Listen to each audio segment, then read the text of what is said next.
Bismillahirrahmanirrahim. Assalamualaikum warahmatullahi wabarakatuh. Alhamdulillahirabbil alamin. Wassalatu wassalamu ala asrafil anbiya'i wal mursalin wa ala alihi wasahbihi ajmain. Puji dan syukur kita panjatkan kehadirat Allah Subhanahu wa taala. Selawat berserta salam kita aturkan ke pangkuan alam Nabi besar Muhammad sallallahu alaihi wasallam. Bapak dan Ibu yang kami hormati, selamat datang di Rumah Sakit Ibu dan Anak. Kami doakan mudah-mudahan yang sedang ikhtiar berobat, sedang kurang sehat, semoga segera diangkat penyakitnya oleh Allah Subhanahu wa taala. Amin ya rabbal alamin. Baiklah Bapak dan Ibu, sambil menunggu nomor antrian, kami dari tim promosi kesehatan rumah sakit mohon izin waktu sebentar. Hari ini kita akan sharing tentang pemeriksaan laboratorium pranikah. Mungkin ada dari kita yang baru dengar ya Bapak Ibu ya. Nanti dokter akan membahas apa pentingnya pemeriksaan laboratorium pranikah. Manfaatnya sangat banyak ya tentunya. Mungkin nanti kalau ada penyakit-penyakit dan sebagainya, kita ini kan mempersiapkan menikah ini tentu untuk melanjutkan generasi ya Bapak Ibu ya. Ya, jadi makanya juga harus dipersiapkan sebaik mungkin. Nah, topik kali ini akan disampaikan oleh dokter spesialis patologi klinik. Kepada dokter kami persilakan. Assalamualaikum warahmatullahi wabarakatuh. Bapak Ibu semua yang saya hormati, terima kasih sudah hadir di sini. Terima kasih juga kepada tim PKMRS, juga teman-teman dari laboratorium. Ya. Nah, hari ini saya akan memaparkan tentang pemeriksaan laboratorium pranikah. Saya rasa ini sangat dibutuhkan ya untuk Bapak Ibu yang ingin menikahkan anaknya. Kemudian pasangan-pasangan yang ingin menikah. Ya, ini sangat dibutuhkan. Apa itu screening pranikah? Nah, screening pranikah adalah serangkaian tes kesehatan bagi pria ataupun wanita yang akan segera menikah untuk mengetahui kondisi kesehatan masing-masing. Ya, bukan hanya pria saja atau bukan hanya wanita saja ya, tapi seluruhnya wanita dan pria.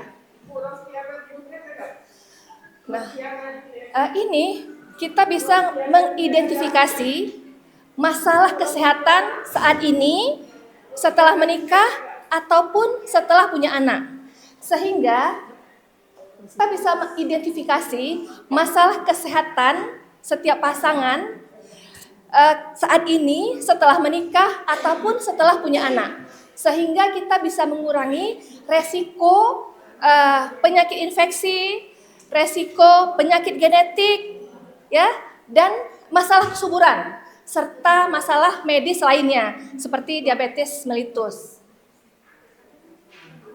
Siapa saja yang membutuhkan pemeriksaan ini? Nah, semua pasangan yang akan menikah ya.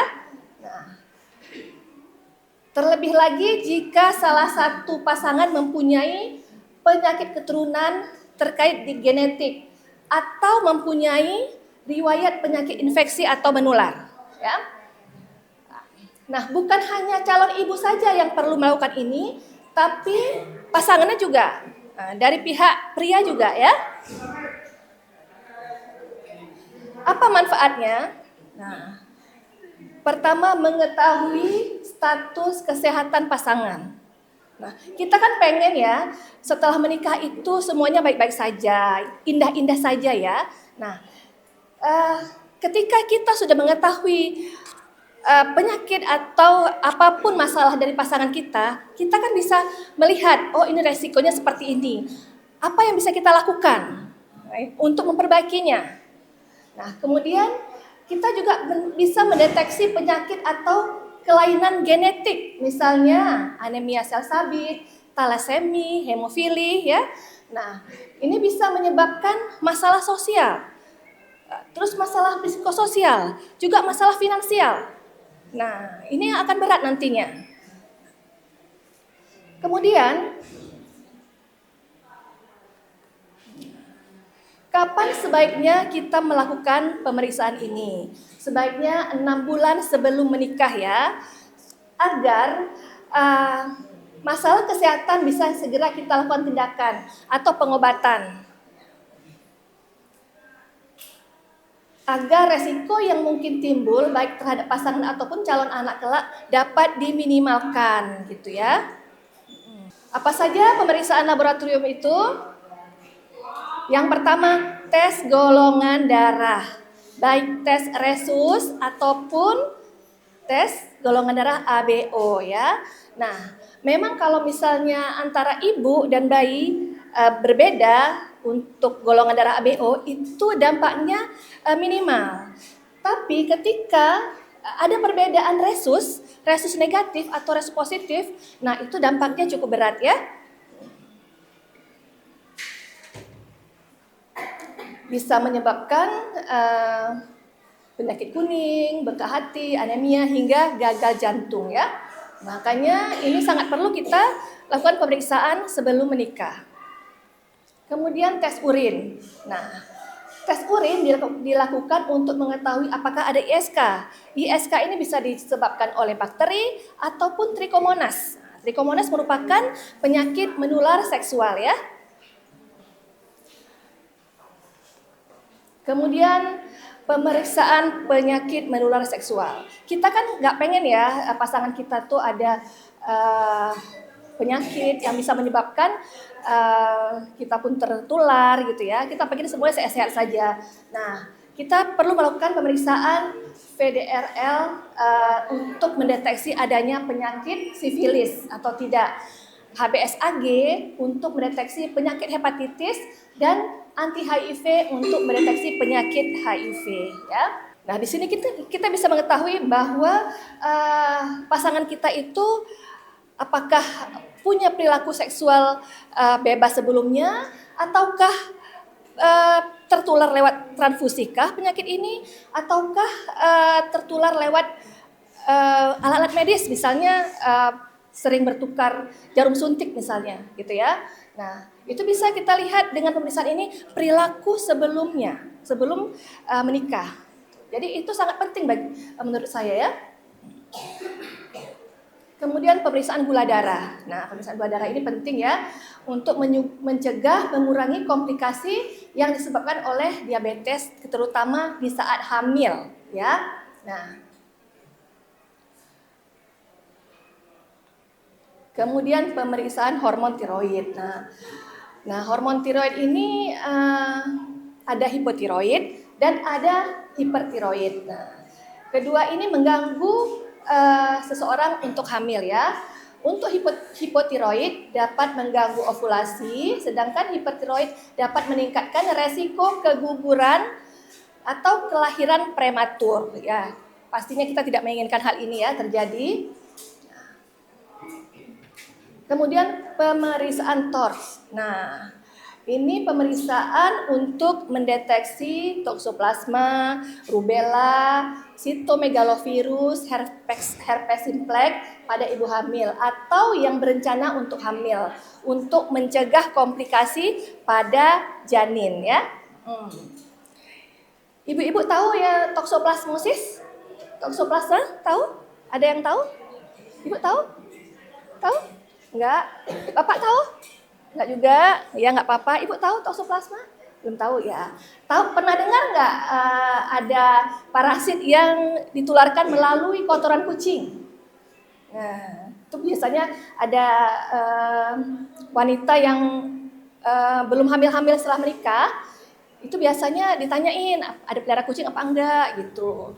Nah, kemudian diperiksa nih, ada enggak parasit toksoplasmanya. Kalau ada, itu diobati supaya setelah sembuh nanti bisa kembali hamil ya.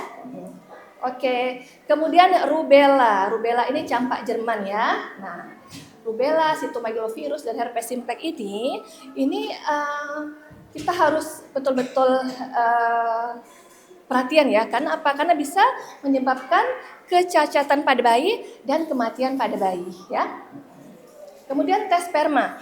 Nah, laki-laki melakukan tes analisis sperma untuk mengetahui kuantitas dan kualitas sperma meliputi bentuk dan pergerakannya. Nah, kita harus mengetahui ini untuk mengetahui penyebab pasangan yang tidak punya anak ya.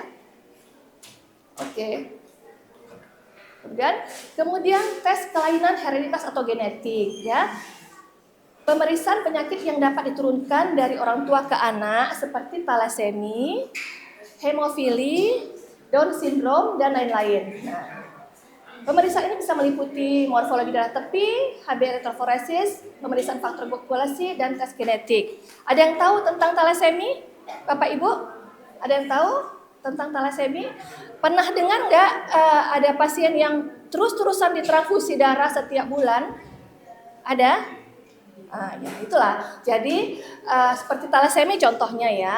Kalau kita mengetahui bahwa satu pasangan ini memiliki sifat bawaan, ya, atau carrier. Nah itu seandainya salah satu dari pasangan itu carrier, mungkin tidak akan terdeteksi, tidak akan menyebabkan gejala jika mempunyai anak, gitu ya. Nah, ketika dua-dua ada carrier atau sifat pembawa sifat, nah itu kemungkinan anaknya bisa menyebabkan talasemi mayor. Talasemi itu ada dua, ada minor, ada mayor.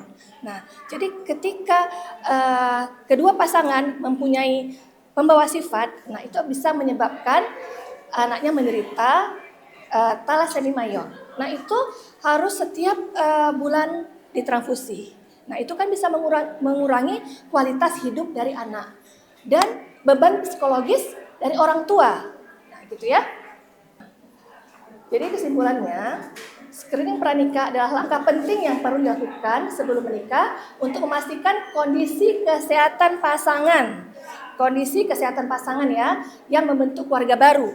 Ya, salah satunya untuk merencanakan kehidupan keluarga yang sehat ya Ibu-ibu ya. Nah, dengan menjalani screening ini, calon pasangan dapat mencegah resiko penularan penyakit serta melindungi masa depan anak-anak mereka dari kelainan genetik yang dapat diturunkan. Ya, begitu ya, Ibu-ibu, Bapak-bapak. Jika memang ada anaknya yang menikah atau dari adik-adik ada yang menikah, sebaiknya melakukan pemeriksaan screening pranikah. Oke. Nah, jadi kesimpulannya, cinta itu suatu anugerah ya. Cinta itu suatu anugerah.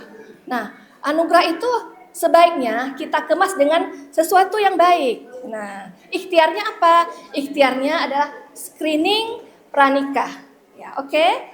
Bapak Ibu, terima kasih atas perhatiannya. Assalamualaikum warahmatullahi wabarakatuh. Waalaikumsalam warahmatullahi wabarakatuh.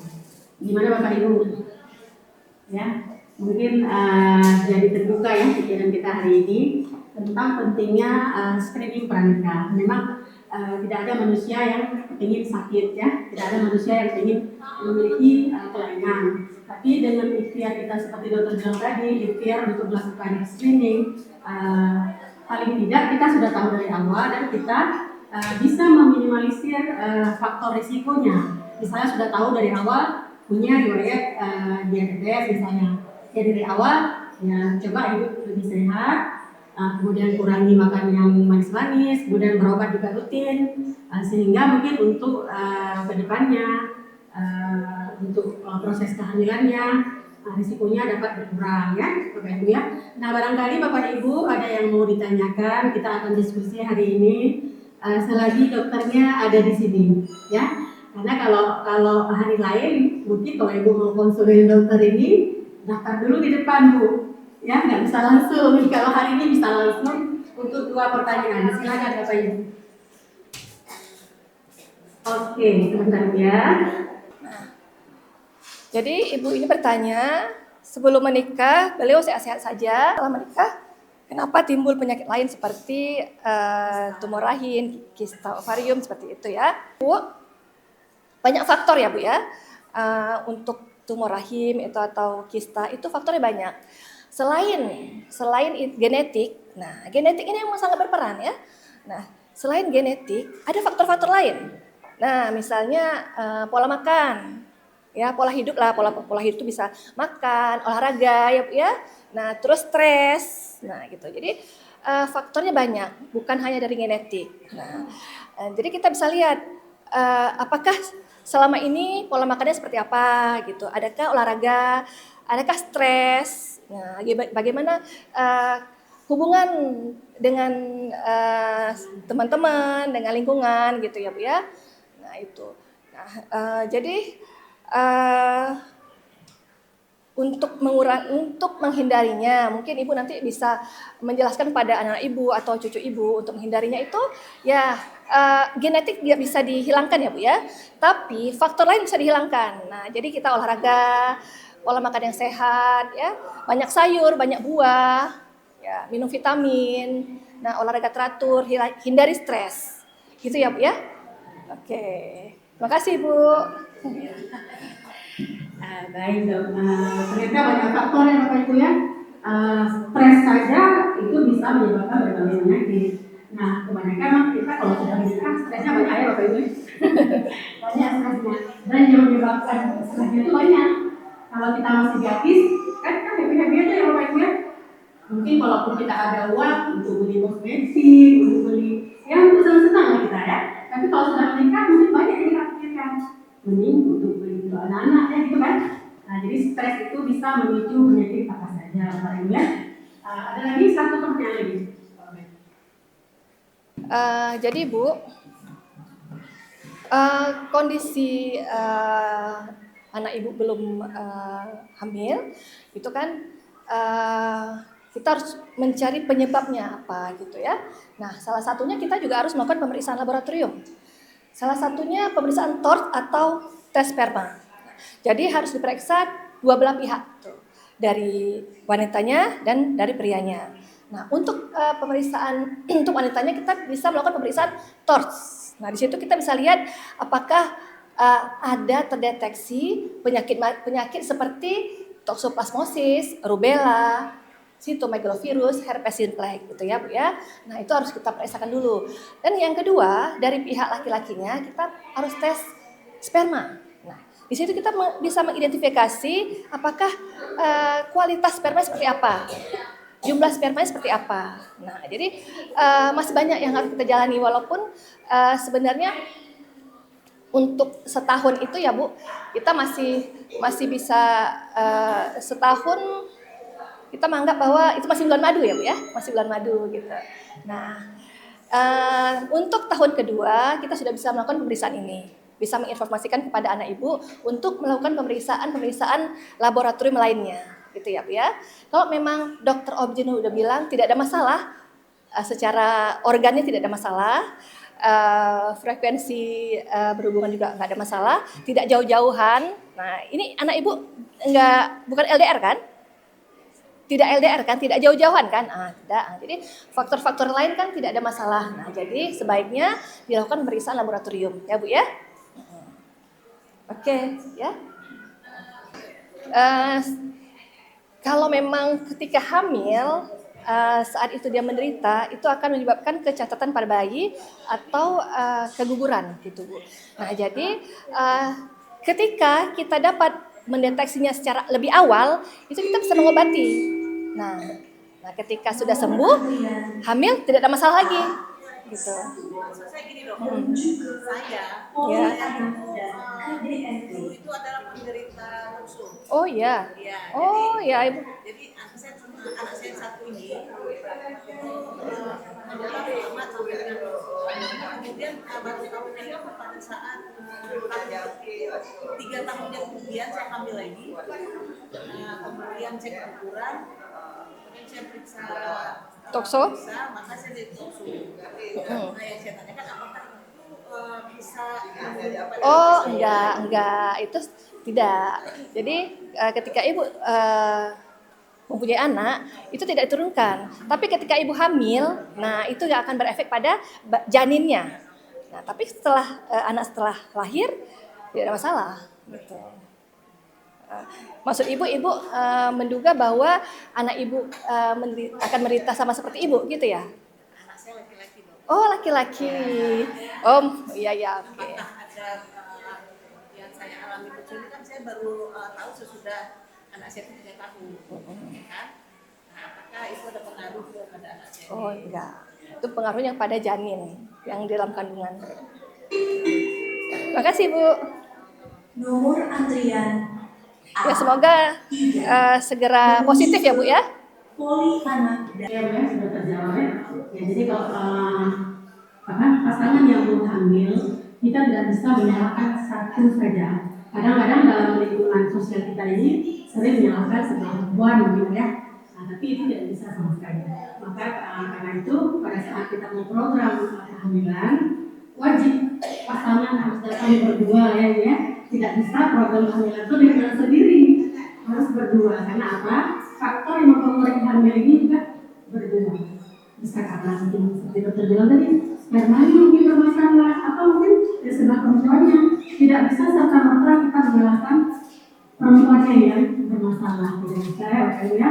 Nah, faktor stres juga itu sangat berpengaruh. Kadang-kadang pasangan ini kalau udah setahun 2 tahun belum punya anak, apalagi tadi kata dokter sehat ya. Nah, karena itu pikiran terus, kok belum hamil, akhirnya stres, malah tidak bisa hamil karena stres itu tadi. Karena stres ini sangat mempengaruhi semua mempengaruhi hormon seluruh tubuh kita ya. Baik dok, dokter juga harus segera melaksanakan tugasnya ya, menganalisa pemeriksaan lab kita ini Bapak Ibu. Jadi harus ya kita cukupkan acara kita pada hari ini. Terima kasih untuk perhatian dan pertanyaan Bapak Ibu. Lebih kurang kami mohon maaf. Wabillahi taufiq wal hidayah. Wassalamualaikum warahmatullahi wabarakatuh. Waalaikumsalam warahmatullahi wabarakatuh Ibu.